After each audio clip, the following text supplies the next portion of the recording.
Hi everyone, my name is Amber Mitchell and I am one of the counselors at Rittner High School, and today I'm going to show you how to conduct a transcript audit. So what is a transcript audit? A transcript audit is a review of your academic progress towards graduation. It helps you monitor where you are and what you still need to do to complete your graduation requirements. So how do I conduct a transcript audit? The first thing you want to do is review your academic history or your transcript on Tyler SISC 360. Then you want to enter the classes you have completed and the grades earned on the transcript audit checklist form.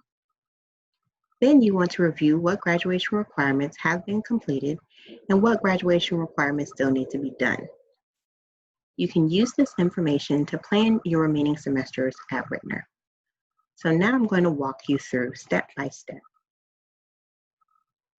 So the first thing you want to do is log into the Tyler system under the student portal. Once you log into Tyler, you should see your home screen, of course, without the orange boxes. You want to look to your left of your screen and scroll down until you see the academic history, which is highlighted in the red box for you here. Click on that. Once you click on the academic history, this screen will pop up, and this screen will show you your academic history. Your academic history is a list of all the classes you have taken at Rittner High School up to this point, and the grades and credits you have earned for each class. To simplify this task, you may want to reorder your academic history by grade level. To do that, click on the arrow by the grade level right next to the funnel. It is in red on your screen. The arrow down will reorder your classes, listing your 9th grade first. The arrow up will reorder your classes, listing your 12th grade or the most current year first. Next, you want to open the transcript audit checklist form. Your teacher will share with you a link to open the transcript audit.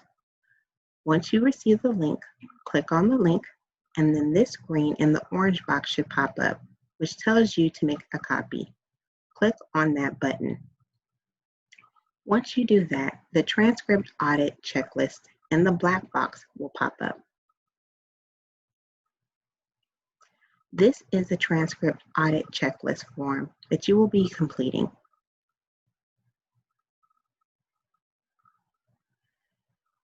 You should fill out the transcript audit checklist using the information from your academic history. You are going to toggle back and forth with these two documents to complete the form. For example, to complete the English section of the audit form, you will go back to your academic history and find the grades for your English.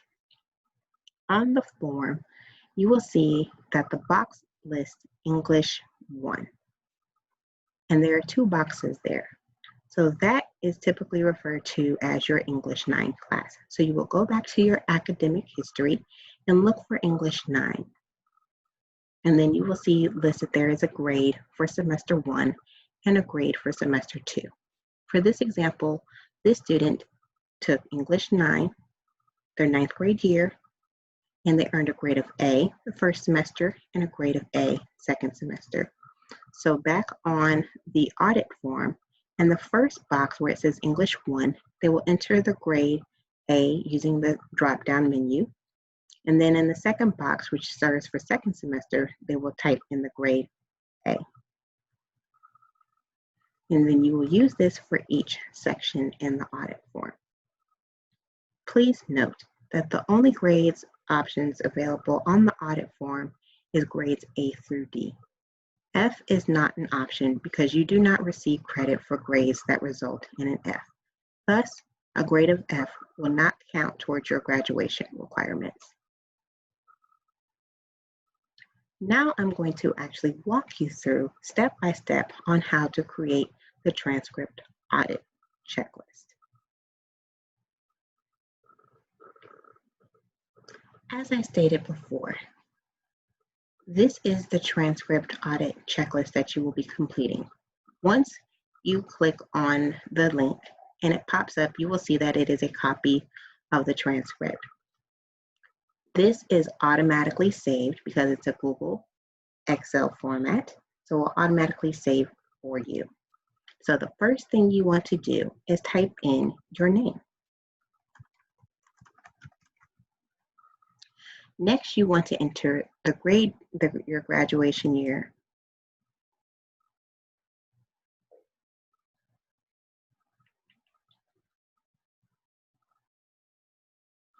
As I stated earlier, you will be going back and forth from your academic history to import the grades into this transcript audit checklist. For the sake of time, I've already written down the classes, so I will not be toggling back and forth on this screen. For this example, you will first see that the first subject listed is English, and there are 4 credits that are required for graduation. As I stated earlier, English 1 will serve as your 9th grade English. English 2 is your sophomore English. English 3 is your junior level English. And then you have your 12th grade English. For this example, the student took English 9 for their first English, and they earned a grade of A first semester and a grade of A second semester. Their sophomore year in English, they took pre-advanced ELA 2, and they earned a grade of C for first semester and a grade of C for second semester. The junior level, they took English 3 and earned a grade of A for first semester and a grade of A for second semester. Since the student is currently in the 12th grade, they have not earned a grade yet, so they will leave this section blank until they have completed the 12th grade. The next section is math, which you will see there are 3 credits required for graduation. However, it is highly recommended that if you plan on attending college, or if you intend on playing college level sports, such as participating in the NCAA or NCIA, it is highly recommended that you do 4 years of math, even though 3 years are only required to graduate from your high school. You will also see that Algebra 1 listed here is a requirement. So in this case, for this student, they took Algebra 1 their 9th grade year and earned a grade of A first semester and a grade of B second semester. You will also see that the next remaining boxes are blank, and that is because after you satisfied Algebra 1, it does not matter what other math class you take. Each math class will then count towards the math requirement. So for this student, they took geometry their sophomore year.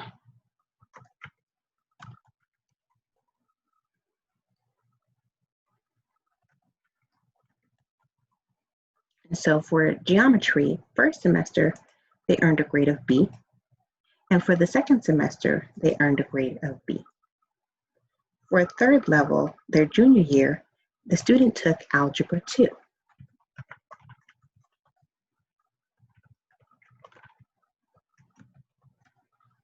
And so for Algebra 2, the student earned a grade of B for first semester and a grade of C for second semester.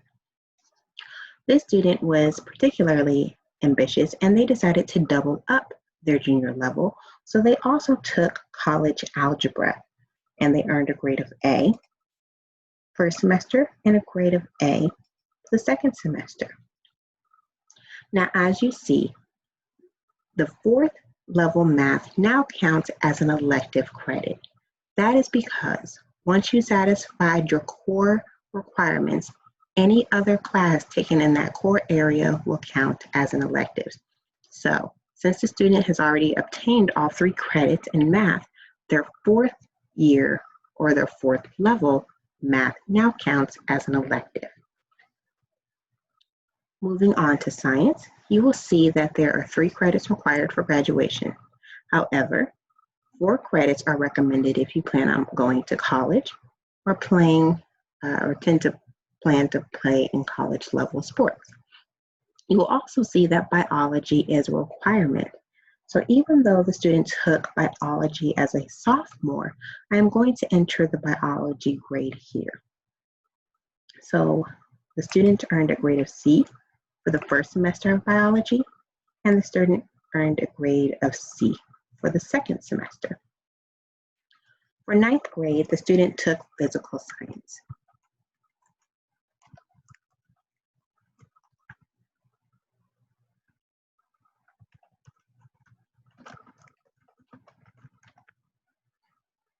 And so the student earned a grade of B for the first semester and a grade of B for the second semester. For their junior level, the student took chemistry.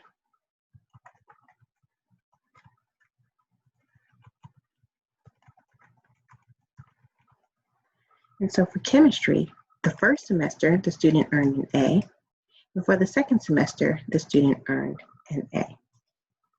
And the student did not take any other science classes, so we will leave this section blank. Going on to social studies, you will see that 3 credits are required for graduation, but again, 4 credits are recommended for those who plan to attend college or play college level sports. You will also see that U.S. history is a requirement, world history is a requirement, and government is a requirement. So for this student, they earned a grade of B for the first semester for U.S. history and a grade of A for the second semester of U.S. history. For world history, the student earned a grade of B first semester and a grade of B second semester. Their junior level, they took government, and the student earned a grade of B for the first semester and a grade of C for the second semester. The student did not complete any other social studies credits, so this area will be left blank. Moving on to the second column, PE is required for 1 credit. So the student took general PE and earned a grade of A, and the student also took basic weight training as a sophomore and earned a grade of A. You will also see that health is separate from PE, and that is because they count as 2 separate classes. So the student took health their freshman year and earned a grade of B. The student also took personal finance their junior level and earned a grade of A to complete that requirement. You will also see that you have to complete 1 credit of fine arts. So what constitutes as a fine art? So if you scroll down on your screen, you will see that courses taken in the following subject will satisfy the fine art requirement. So any art class, any music class, and any theater class will satisfy the fine art requirement. For our example, the student took ceramics and earned a grade of A, and took theater arts 1 and earned a grade of B. You will also see that practical arts requires 1 credit. If you scroll down, you will see that the courses taking in the following subjects could satisfy the practical art requirements. That include any business education class, any family and consumer science class, any project lead the way class, or any media class. Also, if you take classes at North Tech, those classes will also satisfy the practical art requirement. So for this student, they took Child Development 1 and earned a grade of B, and they took Child Development 2 and earned a grade of C. You will also note here that world language is not required for high school graduation. However, 2 credits is highly recommended for those who plan to take college level credit or go to college or play again in college level sports. So again, why it is not required to take a world language to graduate from Brittner, it may be required if you want to attend college. For the sake of our example, our student took Spanish 1,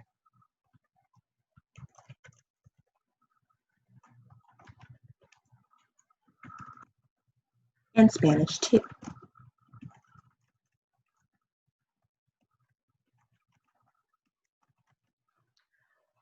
For Spanish 1, for first semester, they earned a grade of B, and second semester, they earned a grade of B. For Spanish 2, they earned a grade of B first semester and a grade of A for second semester. You will also note that your other electives are not listed on this form, and that is because any class you take outside of these areas will automatically count towards your electives. So let us review. If you scroll down to the bottom, here is a summary of what you will need to graduate Rittner High School. And again, this MDHE stands for Missouri Department of Higher Education, which is the part that deals with college. So again, in order to graduate from Rittner, you will need 4 years or 4 credits of English. English 1, English 2, English 3, and a 4th year English. You will also need 3 credits of math, Algebra 1 being one of those. You will also need to take 3 credits of science, or 3 years of science. Biology must be one of those. Please note that this biology requirement began in 2019 and the 2020 school year. And so the students who are required to earn the full credit of biology are the class of 2023 and beyond. You will also need 3 credits of social studies. U.S. history, world history, and government are required. You will also need 1 credit of fine arts. And again, art, music, and theater classes will all satisfy the fine art requirement. You will also need 1 credit of practical art. And again, the business education classes, the family and consumer science classes, the project lead the way classes, the media classes, and North Tech classes will all satisfy the practical art requirement. You will also need 1 full credit for physical education, a half a credit or a semester of health, and a semester of either personal finance or wealth management. All these credits will give you a total of 17 specific requirements.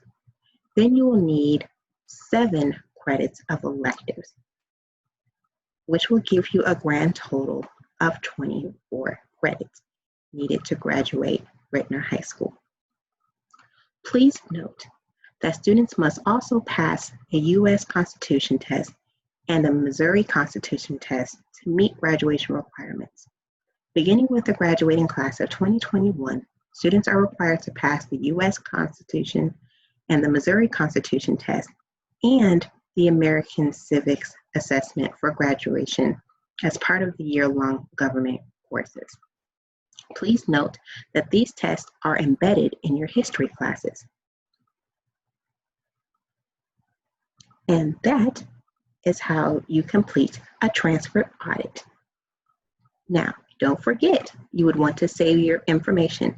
If you want to download a copy to keep on your desktop, all you would need to do is go to the file and hit the download and how you would want that document to download. If you want to download it as a Microsoft Excel, you can do that there. Once it's finished downloading, it will pop up on your screen and you will click on it and it will open and you will have to enable editing in order to save it. Then once you've done that, you will see your information is listed here. You will click on the File tab, Save As, click where you want the document to save, and then you would just name the document. Once you've named the document, you would click Save, and you will note that that document will be listed on your desktop for future reference. So if your teacher requires you to give them a copy, that is one way you can give them a copy. This is the end of how to complete a transcript audit checklist. If you have any questions about any of your classes, please make sure to contact your grade level counselor. Thank you and good luck.